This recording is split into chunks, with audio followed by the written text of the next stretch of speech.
How are we doing, folks? Hope you're doing well. So, good morning. Welcome to the second of my Yerba Mate reviews. And it's first thing in the morning. I've just sort of got up, showered, got the wood burner lit, and I'm about to make my morning mate.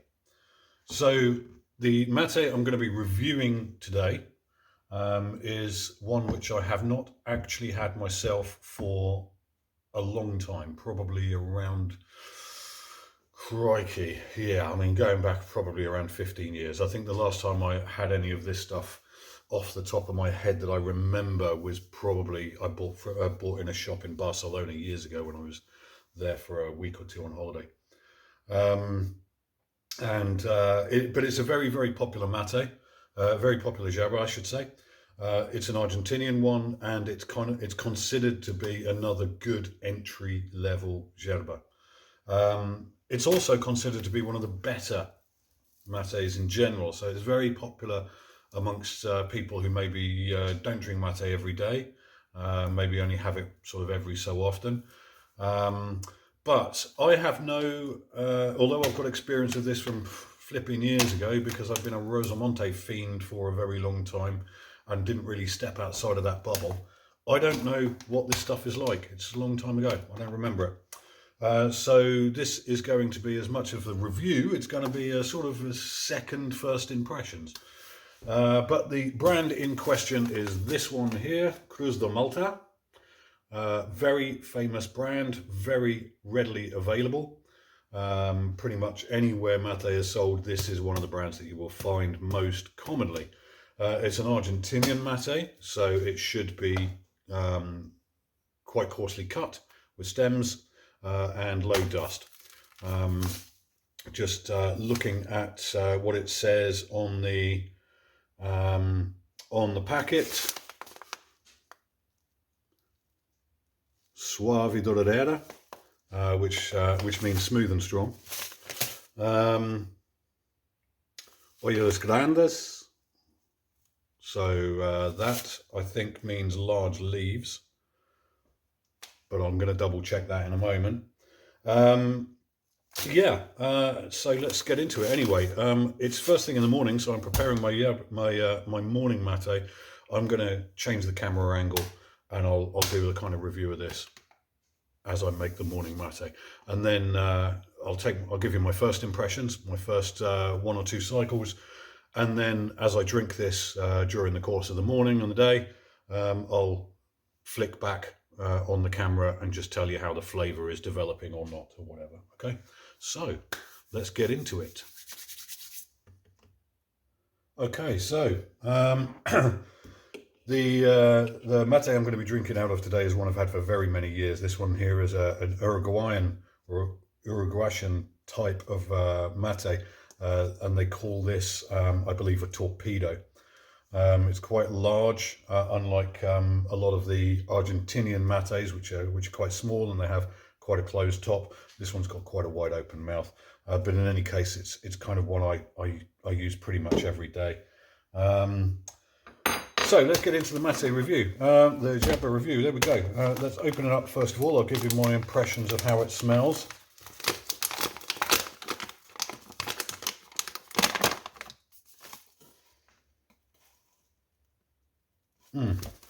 So I've got grass, hay, which is sort of fairly typical.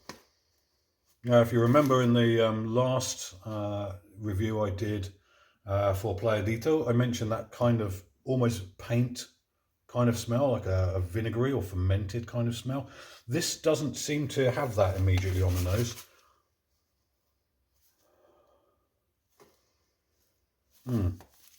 It's a very, very light smell. So I'm going to put some of it on a plate so you can see the cut. There we go. So you can see, so this is a very, very typical of an Argentinian yerba.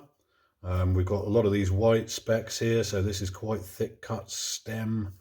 We've got, a good variation of leaf here, leaf sizes. Some of them quite sizable.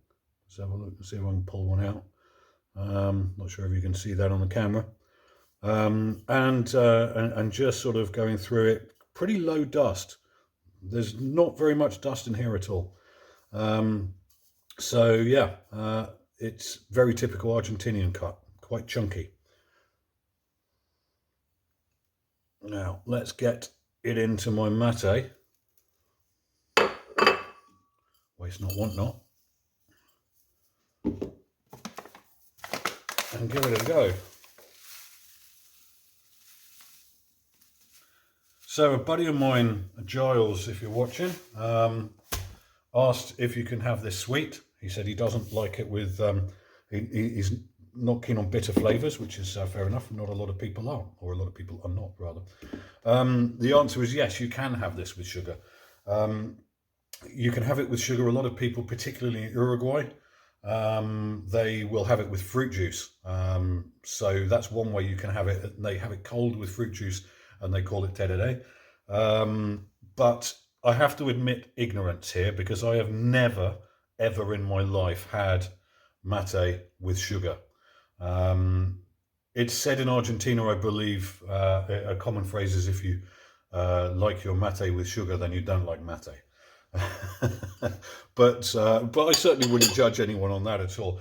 The answer is yes, you can indeed have it with sugar. In fact, I have read many years ago, I've not checked it recently, but many years ago I read some reviews on how to particularly cure your gorge, your mate here, with sugar or honey, if that's the way that you like to take your mate. But it's an interesting one. I think for the purposes of science, I will have to I'll have to try it myself one of these days, Giles. So yeah, you can see I've filled that 3/4 of the way, 2/3, 3/4 of the way.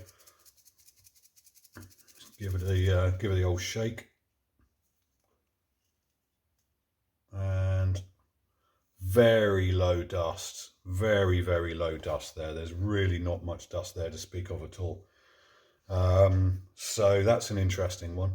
I've got my room temperature water here, so I'm just going to pour that in.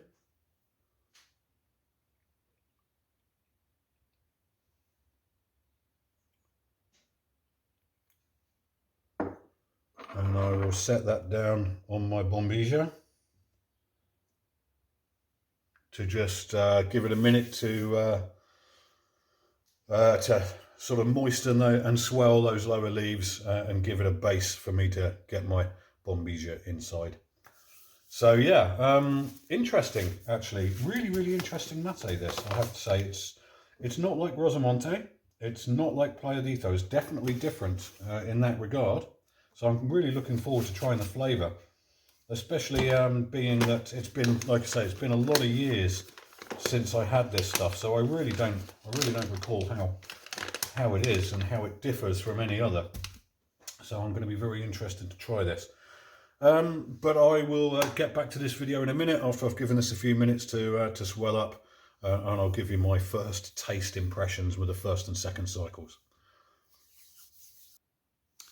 All right, so that Yerba's been swelling a little bit in the mate here, so I'm ready to have a go at the first bowl or two. I'm using a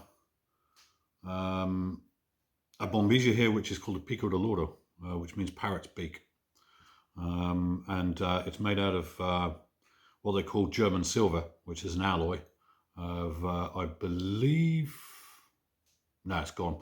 Can't remember what the alloy is made out of anyway, but it's really, really good material to make a bombilla with. And one of the things I like about it, and I've got one which is in the other room, which I've had for years and was given to me by a really, really good Argentinian friend of mine many years ago, is it develops this patina over time. I really like that. But yeah, it's a nice, solid, heavy one, this one, and it goes well in a nice big mate. So let's get that inside and underneath my herb.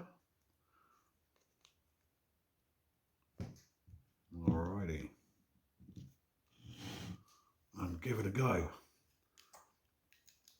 So this is where those large leaves really kind of come in useful. Oh, hello, my flask is leaking. That's not a good sign.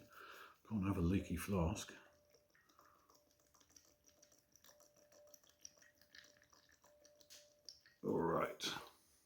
It's where those really those large leaves come in handy, is keeping the montanita, which is the little mound of mate, of yerba. So this first cycle is, if you're a cerrador, i.e., if you're making this in a group of people, you would have the first bowl always. You would make the mate. You would have the first bowl before you pass it on, because this is the bitter one. It's considered rude to give the bitter one to somebody else. So this is the most bitter one.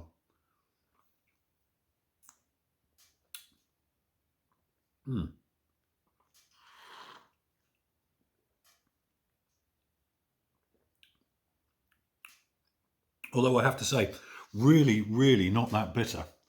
Very smooth indeed.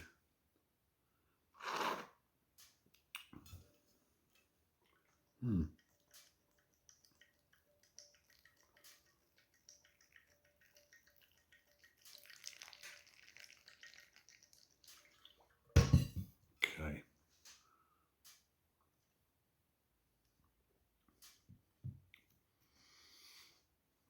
Yeah, very smooth. It's exactly what it says on the bag there, suave, or suave. I'm not entirely sure of the correct Spanish pronunciation of that, but it's very, very smooth indeed. Very smooth. In actual fact, I think I rated the Playadito on as a 4 on the bitterness scale. I would go less than this, less with this, much less.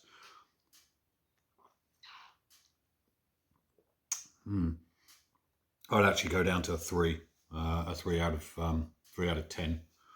On bitterness is very, very low, and I can see now why this is considered to be a good entry level yerba, and why, if you're not a regular mate drinker, why you would have this in your cupboard, because that's a lot more like a green tea. Actually, not even as bitter, and certainly it doesn't have the mouthfeel of a green tea. There's not the same sort of tannin there, but it's really smooth, super smooth. I mean, I got to say, I prefer something a little bit more robust myself.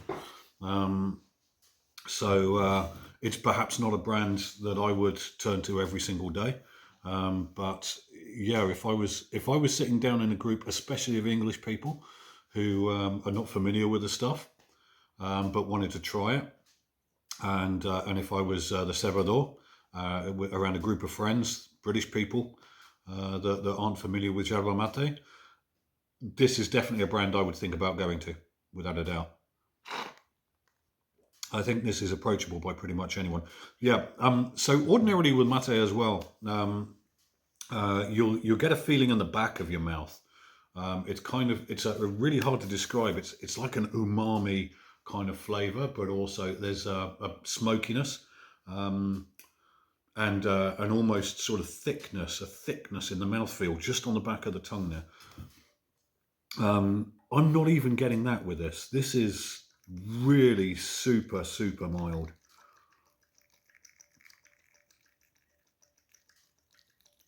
And I'm wondering if this is perhaps why I've never bothered buying it again.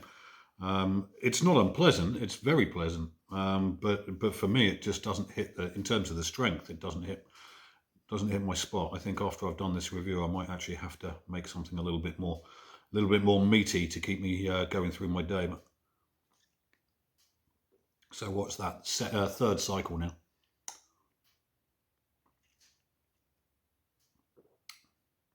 Yeah.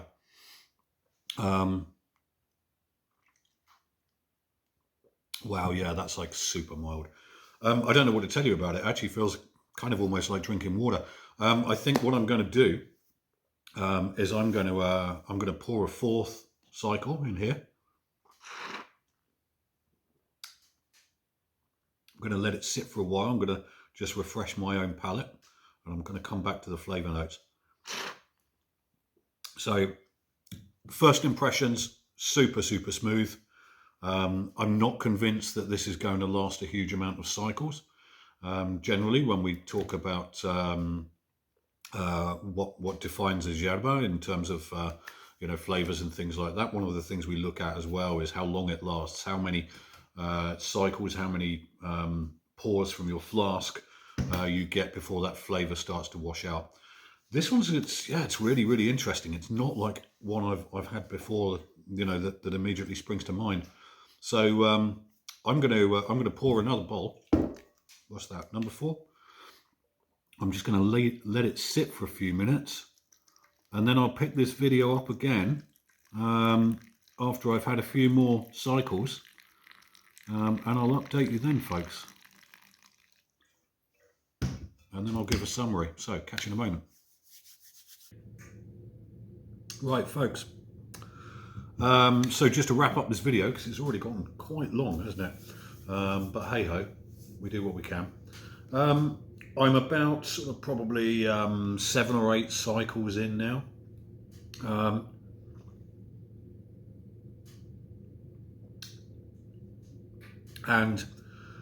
So the flavors, there's still flavour there. I would describe this as sort of very grassy, very earthy, very hay-like, and very, very mild. If you remember if you haven't seen the Playa Dito video, go and watch it. But from the Playa Dito video, one of the things that I mentioned was this biscuity flavour that I likened to being like Dutch stroopwafels, kind of caramel biscuit. There's nothing like that in here.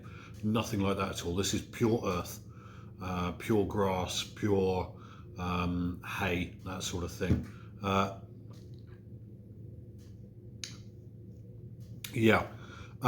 For me, I've got to say this doesn't do it for me at all. Purely because it's too weak. There's not the complexity of flavour that I like. It's not very strong. In terms of caffeine, which is something that I didn't mention in the previous review, but I must remember to include it in future reviews. With Playa Dito, I get a bit more of a caffeine hit. Now, I'm fairly sensitive to caffeine anyway. I have been for a few years now, so I don't take a huge amount of caffeine. In the morning, I'll have a cup of coffee first thing, then I'll make the mate, and then I'll sit with that through the rest of the day. I won't really drink more than 1, at most 2 coffees in a day, and only first thing in the morning. It messes up my sleep. It sort of provokes my anxiety, that sort of thing. Mate doesn't do that, but with Playa Dito, I definitely get a caffeine buzz. It's a nice, gentle one. It's nothing too crazy. It doesn't make the heart palpitate or anything like that. It doesn't provoke anxiety or anything, but it's definitely noticeable. Definitely noticeable. Real switched on. I'm not getting that same sensation with this stuff. I mean, both in terms of flavour and in terms of caffeine hit, this is super, super mild. And for that reason, it's not really my kind of thing. I mean, that said, I would definitely, as I said earlier on in the video, if I have got friends around and, and people are interested to try it, this is definitely, I think, what I'd go for. Definitely what I'd go for. And I think as an absolute entry level mate, it's got to be this. It's got to be this before the Playa Dito, in my opinion. If you start, this is like the weakest, smoothest mate I've yerba that I've ever tasted.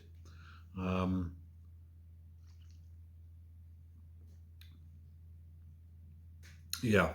So I mean, bitterness has almost just dropped off entirely now. There's really no bitterness to speak of there at all. It's quite a dry flavour.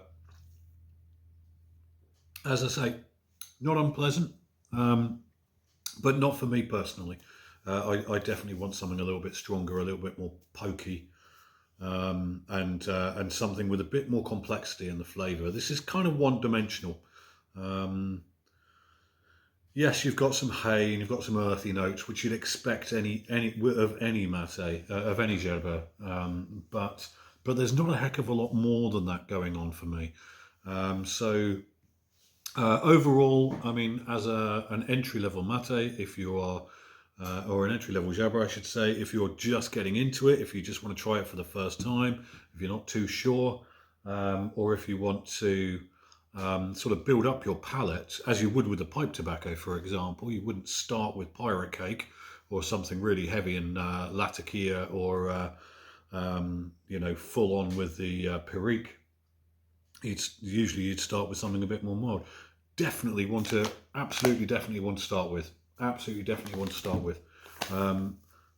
Excuse me, I would very much recommend it for that. Honestly though, for me personally, I think this bag's probably going to get sealed again. Excuse me. Wrapped up in cellophane, shoved in my cupboard, and probably forgotten about until the summertime when I've got people around to the house and I say, oh great, let's all share some latte. Then I'll pull this out. But yeah, I mean, definitely, if you guys want to just start drinking mate for the first time, I'd definitely go down this road, and then maybe use that as your baseline, and then build up onto something a little bit stronger, a Playadito or Rosamonte, and then onto other things. But that's it. Yeah, that's all I'm going to say on Cruz de Malta for the moment. Like I say, one of the most ubiquitous and readily available brands, considered to be one of the best brands. Not so much in my opinion, but that's just my opinion, my palate, my taste. End of story. We're not all the same, thank goodness.